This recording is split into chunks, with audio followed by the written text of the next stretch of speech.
murid-murid semuanya. Pada pagi hari ini kita akan pelajari tentang fungsi tari.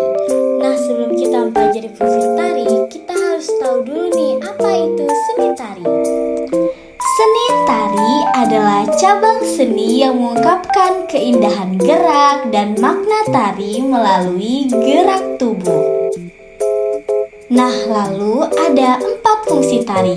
Yang pertama adalah fungsi tari sebagai sarana ritual. Yang kedua ada sarana hiburan. Lalu yang ketiga ada sarana pertunjukan. Dan yang terakhir adalah sarana sajian para wisata. Tari sebagai sarana ritual adalah ungkapan jiwa manusia yang dituangkan di dalam bentuk gerak sebagai sarana komunikasi antara manusia dengan kekuatan gaib melalui upacara ritual. Tari sebagai sarana ritual bersifat sakral sehingga banyak aturan-aturan baik dari segi tempat, penari, iringan musik, dan tata riasnya. Sebagai contoh, di samping ini adalah contoh tarian sebagai sarana ritual. Tarian ini adalah tarian rentak bulian dari suku Talang Mama. Biasanya tarian ini ditarikan untuk upacara pengobatan. Lalu yang kedua, kita memiliki sarana hiburan. Tarian memiliki tujuan untuk menghibur tanpa menekankan nilai estetika, sehingga tidak memerlukan persiapan untuk melakukannya. Kata hiburan lebih menekankan pada rasa kepuasan, perasaan tanpa mempunyai tujuan lain. Nah, di samping ini ada contoh tari sebagai sarana hiburan, yaitu tari ospan. Tarian ini adalah tarian pergaulan yang sering dipertunjukkan oleh pemuda Papua sebagai bentuk persahabatan.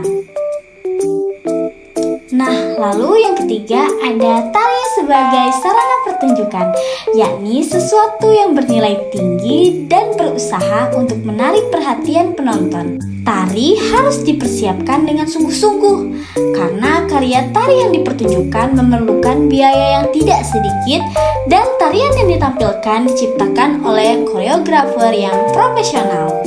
Nah, sebagai contoh, kita punya tari budaya.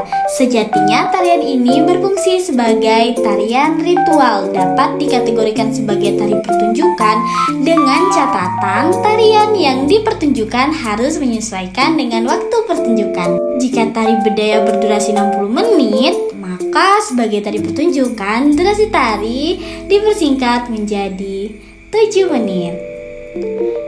Nah, namun ada perbedaan nih fungsi tari sebagai sarana hiburan dan fungsi tari sebagai sarana pertunjukan.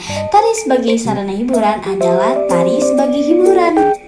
Fungsinya sebagai hiburan dilakukan karena masyarakat menganggap tarian ini sebagai ungkapan rasa kegembiraan dalam kehidupan pergaulan sehari-hari, sementara tari sebagai sarana pertunjukan merupakan seni tari yang memiliki nilai artistik tinggi.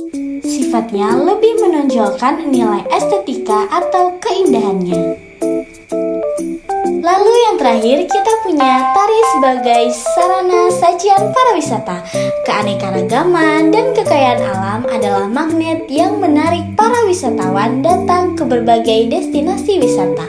Seni tari merupakan salah satu unsur yang dapat dijadikan daya tarik bagi wisatawan. Fungsinya untuk menampilkan identitas budaya. Sebagai contoh, tari sebagai sarana sajian para wisata adalah tari barong. Tari barong menggambarkan pertarungan antara Barong si Rubai dan Randong si penyihir jahat.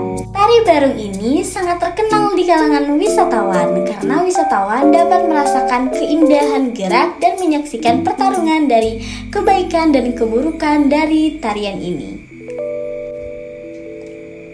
Nah, murid-murid pasti sudah mengerti dong dengan materi yang sudah Ibu sajikan. Ibu berharap anak-anak semua bisa lebih memahami apa itu seni tari, lalu apa-apa saja sih fungsi-fungsi tari. Ibu ucapkan terima kasih atas partisipasi kalian.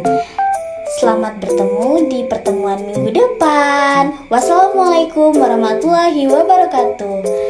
Dadah.